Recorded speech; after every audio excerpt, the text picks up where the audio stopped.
what's your reaction? Good morning. Good morning. Well, he's a dead man walking, Nick. He is. Yeah. He is. No matter what his PR team do now, he's had it. Yeah. But personally, I can only go off personal experience of the 65 years I've been alive. Right. Discount the first probably 16, 17 years, because politics I didn't even think about. Right. But okay. from then on, Nick, let's face it, we've had governments that have basically messed up all right through my life. Now, I think Thatcher achieved a few things, and I think Blair achieved a few things. In fairness, Colin. Oh, Blair. Yeah. Don't mention. Well, yeah. Where's the weapon? The NHS. He left the NHS. I think his policy as regards opening the doors to people from Europe was disastrous. I just say the one four-letter word, Iraq. But the NHS and education, he wasn't bad on that. Back to you, Colin. Right, back to me. At the end of the day, the country's in a mess, let's face it. Yep. An absolute mess. Yep. Patriotism is virtually zero. We haven't got a military. We haven't got a presence in the world. The politicians bicker in Parliament. Do these people, these buffoons, not realise that this is being broadcast live around the world? We're a laughing stock, Nick, an absolute laughing stock. I get rid of the lot of them. I get rid of the House of Lords. Stop all the corruption. Stop the leeching. And then I'd put the king in charge and put people in. I'd put people in positions, Nick, that had experience in that role, rather than appointing an MP into a position he's never, ever even been in. Well, you might, if Reform are in any way, shape or form successful, they are talking about putting businessmen and women in place in positions such as you speak, and not necessarily relying on their political background. Just lastly, I want to play you that we're going to be doing this later in the show, but you've got me started, so let's start thinking about this. Alistair Campbell, one of the great creators of New Labour and, of course, a real attack dog, he's been strangely reticent about this, Colin, but he's just recently said on his and listen to what he puts the general malaise, or, as you say, the mess of the country. This is on his Rest is Politics podcast.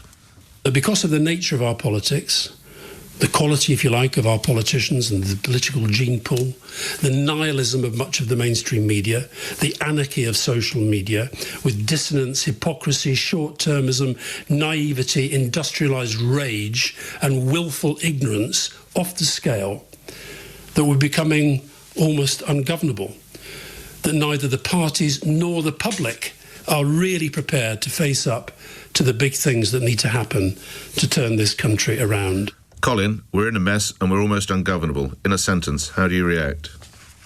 First time I've heard that, Nick, I must admit. That's what I'm here for. I agree. I agree with everything he said, really, to be honest. So do I. And I wanted your first reaction, because we're doing that later in the show. We will play it to you again. Don't worry, class. It's not that you have to remember it all, because there's some long words there. And it's early in the morning, and it's the weekend, and it's a Monday, so I don't expect you to remember. I don't expect you to be able to chant it from memory in a moment. He's responsible for helping Reform gain traction. I also think that there's nothing decent about misleading voters to vote for him, and I think we're all suffering from amnesia. First of all, he flirted with all wings of the party and said lots of things that appealed to them in order for him to get voted in. Carol, that's what politicians always do. They say things that will get them voted in. Can you think of a politician who deliberately said things that he didn't think or she didn't think that would get them votes? But this is Labour. I think we expect... I know. Can you think of a Labour politician who never said things that he hoped would get them votes? If you look at what he has said and how he's retracted... Yes, I do it every day. It's my job. So he kept the two-child... I think the rot set in earlier, and I think the Mandelson thing is what's going to get rid of him. Now, he kept the two-child benefit cap, and he said country before party, but when those people voted and then he came into power and discovered the fiscal black hole that has typified almost all of their policy announcements subsequently. Yeah, I know, but he also said that he was going to ask those with the broadest shoulders to help a little bit, so that... And he stuck VAT on school fees, and he went after farmers' inheritance tax, and then he undid that. So, as I say, I appreciate that you thought he was a bad un from the start, but I would never dream of accusing you of cultishness. But in the context of simple competence, making promises he didn't keep, or saying things in the hope of getting votes, I'm afraid puts you in an entry-level position in the cult of Corbyn, because that's what politicians do, unless they don't care about winning power, which is fine.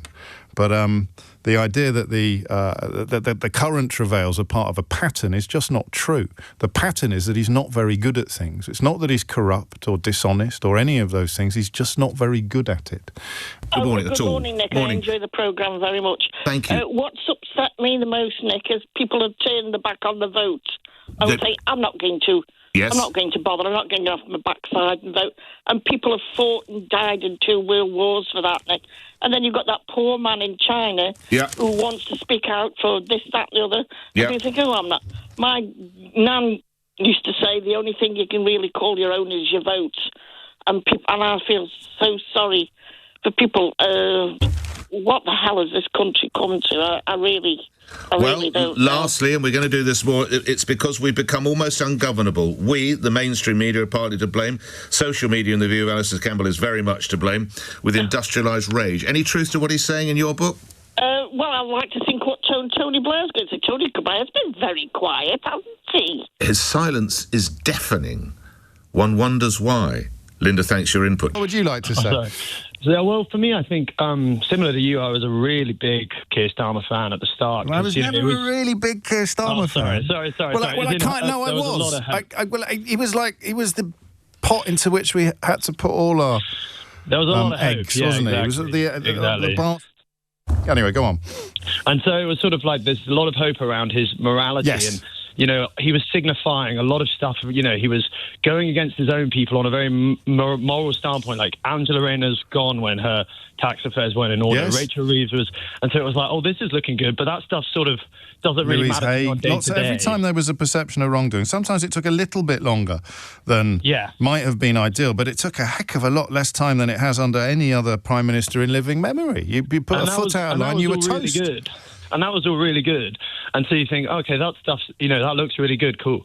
But then when there's sort of racist marches going through London, I was on the anti-racist march, I think, right, let's see that morality in action. Yeah. Come on. And then it didn't come. And you had Labour ministers coming out talking about how people dancing to the tune of a serial criminal, an avowed racist, was somehow expressing legitimate concerns. And of course, defending, ultimately, I know the Labour Party never did this, but the people on that march did, human beings calling for other human beings to be burnt to death in their bed. And you just felt you were just slowly over time, the disappointment set in, and you just slowly went, where is it when it really matters? But I think I still kind of cling on to it in the same way you do a little bit, because, if you went out for a meal, I suppose, and someone said the chef's pretty rubbish, you'd say, okay, but I'd rather have that than the chef who's literally trying to poison me. Just put that on the election leaflets. At least he's not poisoning anybody. So I like this analysis because it's incremental, isn't it? And you brought in things that I hadn't brought in. I mentioned some of the rhetoric that appeared to be a bit UKIP adjacent, but the idea that is also part of the failure to keep those 2 central promises. We'll get rid of the corruption or the perceived corruption, the perceived chaos, and we will be competent. The 3 C's, actually. We've already had 3 cults. So corruption, chaos, competence. And that rhetoric, that weird, almost pandering to the racist vote because they're so frightened of where Farage sits in the opinion polls, is the polar opposite of what anyone who felt enthusiasm for Keir Starmer was expecting him to do. Yeah, exactly. It was very much sort of like, I'm going to take the really moral stance, but on my own side, and sort of show my kind of big moral, standpoint brutishness on people that I already feel like are in my camp. But if there's a chance of winning votes against people who I really should be standing up against, I'll sort of let it slide. And if we had to distill it down into a single sentence, it would, for me, I think, be that I don't know what he believes in. That, I think, is exactly right. That is exactly right. Does that matter? It does matter. It must. Does it? It does a lot. Why does it matter, Seb? Well, you don't get out of bed in the morning unless you're really kind of like, I'm going out to bat for something in particular. And really, he was never the someone you'd go and follow into battle. But no. If he kind of had something, then you may be able to do it. But he's kind of neither the someone or the something. Yeah, and then the competence kicks in, because if he's going to be managerial, if he's going to focus on process, if he's going to take each task as it comes and leave ideology at the door, then you have to be good at it. Exactly. And he hasn't done that either. And you, speaking of battles, Seb, I'm pretty sure it was Napoleon, although it could be one of those quotes that everybody uses without ever checking, who said you need lucky generals. And he certainly isn't that. Neither has he had particularly lucky generals, with the possible exception of Wes Streeting. Although Wes Streeting has had junior doctor's strikes galore on his watch, and another one on the way, despite making a very generous accepted offer at the very beginning of his tenure in the health service. But he ain't no lucky general, Keir Starmer, is he, by any stretch of the imagination? Darren in Chelmsford, what's the point of Sir Keir Starmer?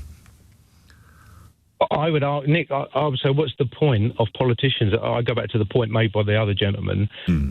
Politicians, red, blue or yellow, have failed this country over the years. What we need now is common sense people running this country, dealing with NHS, education, law and order, not based on left or right, but based on common sense politics. They have failed us, Nick, and it's time for us to have a new direction. What does that new direction... You wouldn't have any political parties? Well, it needs to be worked out, but for the first time in my 56 years, I'm looking at reform. I'm looking at for somebody different to run this country. They've found none of them can run anything. No, they can't. They cannot run anything. They're based on political left or right, and that's where they follow, which you may say that's what politicians are supposed to do, but it doesn't run our country. It doesn't sort out NHS, our education, or our law and order. Very gloomy, Darren, but I think you probably will have more reactions on that. Duncan, what made you pick up the phone? Hi, James. LTL, FTC. Well played. Bit nervous. Carry on. It's only me. Yeah. IOM. I have to say, first of all, really delighted to be speaking to you. Likewise. You've given voice to my thoughts and feelings and educated me on a lot of things going on here. I think, for me, the problem with Starmer is, as you've said many times, we were praying for some normality and something boring. But what we actually got was someone with, I don't want to say no personality, but with a personality that does not inspire followership. Followership's like a thing that I think is distinct from leadership. You can lead and you can direct, you can delegate, but if you don't inspire, you don't get followers. And I think that's been borne out by the fact that he doesn't have anyone in his corner, barring a few resignations in support of, it wasn't him, it was me. Yeah, and this is, did you know, Eleanor and I were having this conversation before we came on air, and I ran by her my theory of the three cults, and it's quite hard to believe that there's a cult of Starmer. Unless you're on Blue Sky, You're probably not even aware of it. The idea that there are people who are, blindly loyal to Keir Starmer and think he's brilliant, or think he's a man more sinned against than sinning. It's a really tiny cult, as opposed to Richard Madeley, who's a massive cult. Absolutely, can't agree with you more on that. I think there's a thing that those who support him, I believe, are more. They're still anchored in with hope. And better this than, because better this than, God forsake us, but Farage, then, let's go there. I mean, well, Trump inspires enormous loyalty, and he's hideous. Farage inspires enormous loyalty, and he's hideous. Boris Johnson inspired enormous loyalty, and he's hideous. So you kind of need someone who can inspire some loyalty and not be hideous. It's not a lot to ask, Duncan.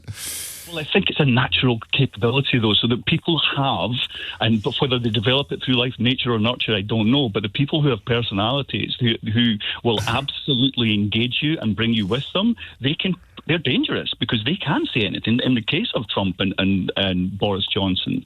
But there was another thing that you said just before I came on whilst I was waiting that I thought was absolutely was nailing it for me. It's something I've thought a long time, which is you cannot continue to engage the way that we're engaging to get a message through to people who have not been logicked into their position. You've got to go different. You've got to go use the tools at your disposal in the way they do, but for good, or for the alternative message. Because I think telling people they're bad versus good is a horrible way of trying to bring them with you. It doesn't work.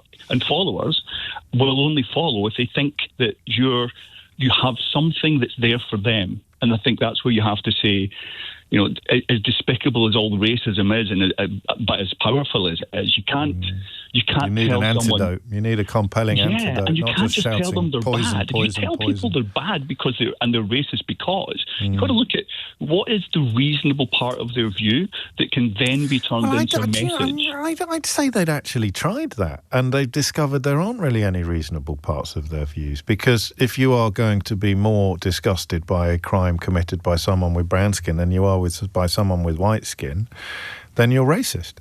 I absolutely, and I abhor racism, and I hate the way I know, that it's but they've coming out. tried to kind of address what are called legitimate concerns, and then you end up inviting that Lucy Connolly woman onto stage at your political. I know Labour didn't do that, but that's what happens when you pretend that these are legitimate concerns. I think that's what happens when you have a vacuum of an alternative view to feed them. And I think that we could go back, and I'd love to go for a pint with you and have a good, solid conversation where I'm not imposing on other people's chances to get on the phone to you. But I think there are a lot of things that we haven't tried. And I say we, it's a collective, this amorphous blob that can't agree on anything. But I think we all feel like we're on the same side, but we're all pointing in different directions and not, coming together under a great message and a great leader of someone who brings us all into the same follower group. I think just someone who can stick a flag in the ground, and you would look forward to rallying around it. And that's, I guess, why that brilliant phrase, the loveless landslide, which I think was it Gary O'Donoghue that at Channel 4 News? Anyway, it wasn't me. I can't claim the credit for that one. The loveless landslide is what you're talking about, because it was loveless.